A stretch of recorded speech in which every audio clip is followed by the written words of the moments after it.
Thank you for tuning in to 60 Minutes. Today on 60 Minutes, we're talking to Dr. Sam Pling about the various measurement techniques that he uses as a sociologist to collect his data. Please welcome Dr. Pling.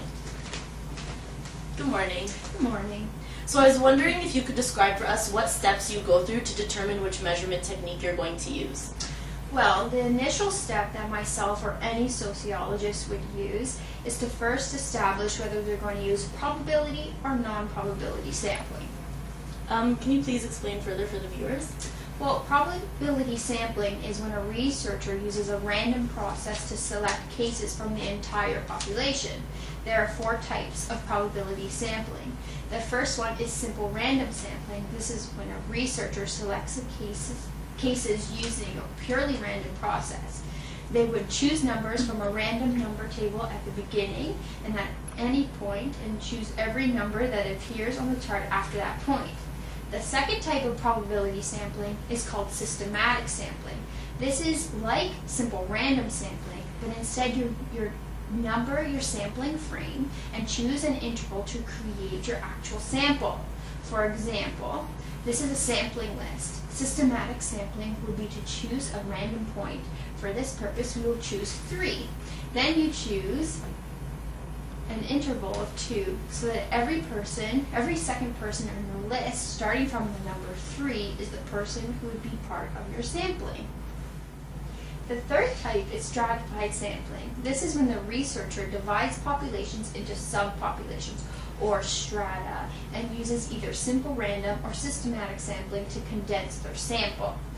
The last type is cluster sampling. This is when researchers use multiple stages and clusters of population because it would be difficult to collect a good sampling frame due to dispersed population and cost.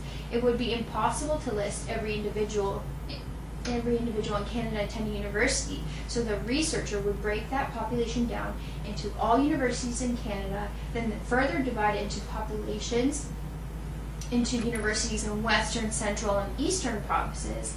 From there, they would create another subcategory for a certain number of universities from those areas, which can be furthered into a random list of students who attend the schools. Perfect. So you talked about non-probability sampling as another measurement technique. Can you explain these various types? Of course I can. Non-probability sampling is when a researcher does not have the sample size determined in advance. They also have limited knowledge about the larger group of population from which the sample is taken. These are the different types of non-probability sampling. Haphazard sampling. Haphazard sampling is when a researcher will go up to any random person and ask them the research question to collect their data. Excuse me, I was just wondering what your views on teen drug use were. Honestly, my views on teen drug? I say go ahead, do the drugs. I like drugs. There's nothing wrong with it, depending on what you're doing. I think teens do a lot of drugs these days for the simple reason, number one, peer pressure. It's a negative impact on society economically as well as socially. I find teens using drugs, it affects them with regards to their work habits. They become a lot lazier with school. Actually, I shouldn't actually say lazier. They're not able to focus properly on their academics. Quota sampling. Quota sampling is like haphazard sampling. The only difference is that the researcher has a specific characteristic that he looks for in each of his samples. The following clips illustrate age as the defining characteristic. Ages of 20 to 26? Yeah, I am. I was wondering if you'd like to take part in the survey. Sure. Okay, so I was just wondering what your views on teen drug use were. I guess for recreational to a certain point, but once it starts getting involved in academics and daily living, I guess that's taking it a bit too far. I don't think it's a big problem if they do it every once in a while. I personally don't agree with it. I don't think teens should really be playing with that. They can do other things in their spare time or to have fun. You don't really need to lose control of yourself and do drugs to have a good time. I think drug use amongst teens isn't as much of an issue. I actually think that drug use is not a good thing. I'm aware that drugs cause long-term negative side effects like brain damage. Kids think it's cool to do drugs and everyone wants to do drugs, you know, whether it's weed, cocaine, heroin, ecstasy, shrooms. crystal meth. There's all kinds of things out there. People don't even know what they're taking anymore. Like I said, as long as it's not around me, it's not affecting me, couldn't care less. Snowball sampling. Snowball sampling occurs when the researcher develops future subjects based on acquaintances from the people or cases they are currently studying. I personally think that drug use is not a good thing. There are different ways of expressing yourself and wanting to, release that tension and finding other things to occupy yourself with than getting into drugs. I actually have a lot of friends that are really passionate about the issue, and if you want, I can get them all together for you to interview them. Sequential sampling. I think not wise at all.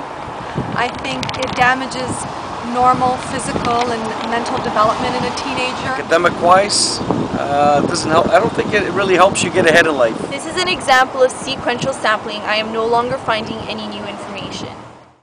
Theoretical sampling is related to sequential sampling, but instead a theory is emerging from the data, and we do not know how many cases are needed to fulfill our study. Theoretical sampling is complete once the researcher has reached theoretical saturation. This is when no new information is being obtained. Purposive sampling. Purposive sampling is when a researcher selects cases that are particularly informative. The people that they choose to be in these cases fill a specific purpose. The clip you're about to see is a group of teen drug users. How do you feel about teen drug use? What's wrong with teen drug use? You tell me. Nothing's wrong with it. I think it's all peachy. Everything's all good, but there's nothing wrong, man. We comes from the earth. Nothing's wrong with it, man. God put us here for us to smoke it, and that's what we're doing. That's what we're doing. True. Nothing's wrong. Hey, yo, ain't wrong with it? Nothing wrong with it, bro. Nothing's wrong with it. Something's wrong with Cristiano Ronaldo today. He's not running the way you should be. Fucking video games. Why are you doing that? Deviant sampling. Deviant case studies are when researchers look for cases that do not fit the norm. They are also looking for unusual data that is not representative and differ from the predominant characteristics. In these next clips, we will see two females who are very academically advanced and who partake in drug use. These nerds are deviant to the norm. Do you participate in any extracurricular activities? Actually, we're part of the chess club. And we volunteer at a camp and help children learn math. We also do Mathletes, which is every Thursdays. And on Sundays, we actually do Bible studies. So girls, what do you think about teen drug use? I believe that there's nothing wrong with it. I think that if it's not affecting anything else in your life and it's just an occasional joint here or there, then there's nothing really wrong with it. And oftentimes people don't even think we would do drugs because, we do study and we do partake in really good things, and drugs is usually associated with negative social aspects, but we don't think there's anything wrong with it at all. Thank you for tuning in to 60 Minutes. Catch us next week for a special episode on York University professors giving their students good grades. Thank you, and have a good night.